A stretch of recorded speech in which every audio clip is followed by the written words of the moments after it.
प्रेम का वास्तविक स्वरूप। जिस वस्तु को प्रेम कहा जाता है उसके अनेकानेक स्वरूप इस संसार में दृष्टिगोचर होते हैं। स्त्री प्रेम, पुत्र प्रेम, धन प्रेम, कीर्ति प्रेम, व्यसन प्रेम में व्यस्त व्यक्ति अपने को प्रेमी सिद्ध करते हैं। यह प्रेम का भौतिक स्वरूप है। भौतिक प्रेम में तत्कालीन आकर्षण खूब होता है और उसकी प्रतिक्रिया में आनंददायक अनुभूतियाँ भी परिलक्षित होती है। उपरोक्त स्त्री, धन, कीर्ति आदि से प्रेम में मनुष्य को इतना आनंद आता है कि इन्हें भवबंधन कारक और अंत में दुखदायक समझते हुए भी छोड़ता नहीं और सारी आयु उन्हीं के पीछे व्यतीत कर देता है। भौतिक प्रेम आध्यात्मिक प्रेम की एक छाया है। उसकी छोटी सी तस्वीर या प्रतिमा इन विषय भोगों में देखी जा सकती है। भौतिक प्रेम का अस्तित्व इसलिए है कि हम इस तस्वीर के आधार पर असली वस्तु को पहचानने और प्राप्त करने में सफल हो सके। प्रकृति की दुकान में यह नमूने की पुड़िया बट रही है और बताया जा रहा है कि देखो, इस एक ज़रा से टुकड़े में जितना मज़ा है, यदि ऐसे ही मज़े का अक्षय भंडार तुम्हें पसंद है तो उस असली वस्तु को यानी आध्यात्मिक प्रेम को प्राप्त करो। हमारे पथ प्रदर्शक सोने का टुकड़ा दिखाते हुए बता रहे हैं कि ऐसे ही सोने की अगर तुम्हें ज़रूरत हो तो जाओ, उस सामने वाली खान में से मनमानी तादाद में खोद लाओ। परंतु हाय, हम कैसे मंद बुद्धि है जो उस नमूने की पुड़िया को चाटने में इतनी उछल कूद कर रहे हैं और खजाने की ओर दृष्टि उठाकर भी नहीं देखते। प्रेम का गुण है आनंद। प्रेम करने पर आनंद प्राप्त होता है। स्त्री, धन, कीर्ति आदि से प्रेम करने में आनंद आता है या आनंद के कारण प्रेम करते हैं। हम पत्थर, राख, कूड़ा या कौवा, चील, गीदड़ आदि से प्रेम नहीं करते क्योंकि उनमें आनंद का अनुभव नहीं होता या आनंद अनुभव नहीं करते इसलिए प्रेम नहीं होता। पड़ोसी के खजाने में लाखों रुपए भरे पड़े हो पर उनसे हमारी कोई ममता नहीं।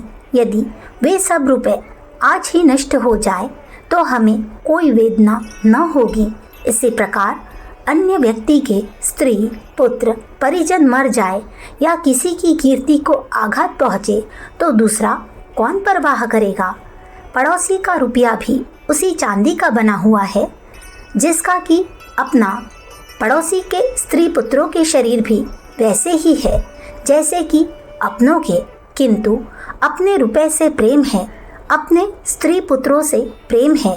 यही वस्तुएं पड़ोसी की भी है पर उनसे प्रेम नहीं। यहाँ प्रेम का असली कारण स्पष्ट हो जाता है। जिस वस्तु पर हम आत्मीयता आरोपित करते हैं, जिससे ममत्व जोड़ते हैं, वही प्रिय लगने लगती है और प्रेम के साथ ही आनंद का उदय होता है। निश्चय ही किसी भी जड़ वस्तु में स्वयं प्रेमाकर्षण नहीं है। संसार की जिन भौतिक वस्तुओं को हम प्रेम करते हैं वे न तो हमारे प्रेम को समझती है और न बदले में प्रेम करती है। रुपए को हम प्यार करते हैं पर रुपया हमारे प्रेम या द्वेष से ज़रा भी प्रभावित नहीं होता। पैसा खर्च हो जाने पर हमें उस पैसे की बहुत याद आती है पर उस पैसे को रत्ती भर भी परवाह नहीं है कि जो व्यक्ति हमसे इतना प्यार करता था वह जिंदा है या मर गया। बात यह है कि संसार के किसी पदार्थ में ज़रा भी आकर्षण या आनंद नहीं है। जिस पर आत्मा की किरणें पड़ती है वही वस्तु चमकीली प्रतीत होने लगती है। जिस पर आत्मीयता आरोपित करते हैं वही आनंददायक, आकर्षक एवं प्रिय पात्र बन जाती है। प्रेम और आनंद आत्मा का अपना गुण है। बाहरी पदार्थों में तो उसकी छाया देखी जा सकती है। जीव को आनंद की प्यास है। वह उसी की तलाश में संसार में इधर उधर ओस चाटता हुआ मारा मारा फिरता है किंतु तृप्ति नहीं होती। कुत्ता सूखी हड्डी को चबाता है और हड्डी द्वारा मसूड़े छीलने से रक्त निकलता है। उसे पीकर आनंद मनाता है। हम लोग भौतिक वस्तुओं के प्रेम में आनंद का अनुभव करते हैं। इसका मूल कारण असली आध्यात्मिक प्रेम है। यदि आत्मीयता हटा ली जाए तो वही कल की प्यारी वस्तुएं आज घृणित या अप्रिय प्रतीत होने लगेगी। स्त्री का दुराचार प्रकट हो जाने पर वह प्राण प्रिय नहीं रहती, वरन शत्रु सी दृष्टिगोचर होती है। पिता पुत्र में, भाई भाई में जब कलह होता है और आत्मीयता नहीं रहती तो कई बार एक दूसरे की जान के ग्राहक होते हुए देखे गए हैं। मकान, जायदाद, गाड़ी, सवारी जब अपने हाथ से बिककर दूसरे मालिक के हाथ में चले जाते हैं तो उनकी रक्षा व्यवस्था की परवाह नहीं रहती, क्योंकि अब उनमें से आत्मीयता छुड़ा ली गई। सुस्वाद भोजन, नाच रंग, विषय भोगों का आनंद भी अपने भीतर ही है। यदि पेट में अजीर्ण हो तो मधुर भोजन कड़वा प्रतीत होता है। गुप्त रोगों की व्यथा हो तो स्त्री भोग पीड़ाकारक बन जाएगा। नेत्र दुख रहे हो तो किसी नाच रंग में रुचि न होगी। इंद्रिय भोग जो इतने मधुर प्रतीत होते हैं, वास्तव में उनके अंतर्गत प्रकाशित होने वाली अखंड ज्योति के ही स्फुल्लिंग है। अन्यथा बेचारी इंद्रियां क्या आनंददायक हो सकती है? निश्चय ही प्रेम और आनंद का उद्गम आत्मा के अंदर है। उसे परमात्मा के साथ जोड़ने से ही अपरिमित और स्थायी आनंद प्राप्त हो सकता है। सांसारिक नाशवान वस्तुओं के कंधे पर यदि आत्मीयता का बोझ रखा जाए तो उस नाशवान वस्तुओं में परिवर्तन होने पर या नाश होने पर सहारा टूट जाता है और उसके कंधे पर जो बोझ रखा था वह सहसा नीचे गिर पड़ता है। फलस्वरूप बड़ी चोट लगती है और हम बहुत समय तक तिलमिलाते रहते हैं। धन नाश पर, प्रियजन की मृत्यु पर, अपयश होने पर कितने ही व्यक्ति धाड़े मारकर रोते बिलबिलाते और जीवन को नष्ट करते हुए देखे जाते हैं। बालू पर महल बनाकर उसके अजर अमर रहने का स्वप्न देखने वाले की जो दुर्दशा होती है, वही इन हाहाकार करते हुए प्रेमियों की होती है। भौतिक पदार्थ नाशवान है, इसलिए उनसे प्रेम जोड़ना एक बड़ा अधूरा और लंगड़ा लूला सहारा है जो कभी भी टूटकर गिर सकता है और गिरने पर प्रेमी को हृदय विदारक आघात पहुंचा सकता है।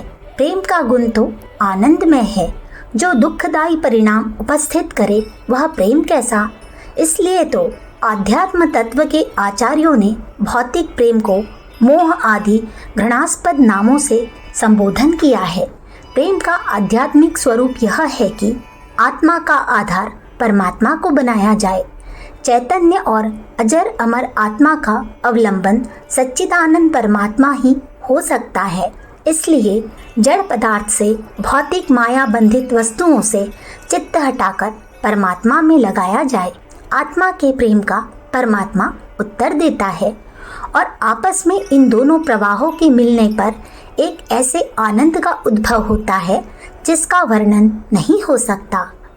आत्मा का विशुद्ध रूप ही परमात्मा है। मानव की उच्चतम, परम सात्विक, परम ऐश्वर्य और आनंदमय अवस्था ही ब्राह्मी स्थिति है। ब्रह्म और ब्राह्मी स्थिति एक ही बात है। इस परम तत्व की, इस केंद्र की चर्चा, कीर्तन, जप, स्तुति, विनय, पूजा अर्चना करना भक्ति का वास्तविक उद्देश्य है। ईश्वर से प्रेम करना चाहिए, ब्रह्मानंद में मगन रहना चाहिए, आत्मा के विशुद्ध स्वरूप परमात्मा की भक्ति करनी चाहिए। इसका सीधे शब्दों में तात्पर्य यह है कि परम सात्विक, निर्दोष, शुद्ध अवस्था में पहुंचने के लिए हर घड़ी व्याकुल रहना चाहिए। एक क्षण के लिए भी उस आकांक्षा को भूलना न चाहिए। हमें सच्ची भक्ति की, सच्चे प्रेम की उपासना करनी चाहिए। आत्मा से, परमात्मा से प्रेम करना चाहिए। अपने को मनुष्यता की आदर्श प्रतिमा बनाने के लिए निरंतर विचार और कार्य करना चाहिए। यही स्वार्थ और यही परमार्थ है। प्रेम का सच्चा आध्यात्मिक स्वरूप भी यही है। आत्मा प्रेम का केंद्र है। विश्वव्यापी आत्मा, परमात्मा, समस्त प्राणी समाज हमारे प्रेम का केंद्र होने चाहिए। घट घटवासी परमात्मा से हम प्रेम करें। प्रत्येक प्राणी की आत्मा को ऊंचा उठाने, विकसित करने और सुखी बनाने में हम अधिक से अधिक ईमानदारी, मेहनत और दिलचस्पी के साथ काम करें। यही परमात्मा के साथ प्रेम करने का सच्चा तरीका है। जो इस सेवा पथ पर प्रेम मार्ग पर चलता है उसे ही जीवन का सच्चा सुख प्राप्त होता है। वह सुख इंद्रिय भोगों और स्वार्थ साधन के सुख की अपेक्षा लाखों गुना अधिक आनंददायक है। अखंड ज्योति, जुलाई सन 1945, पृष्ठ संख्या 3, 4, 5। हमारे YouTube चैनल विचार क्रांति दूत अखंड ज्योति पत्रिका को सब्सक्राइब करें एवं अगली वीडियोस प्राप्त करने के लिए बेल आइकन दबाएं। धन्यवाद।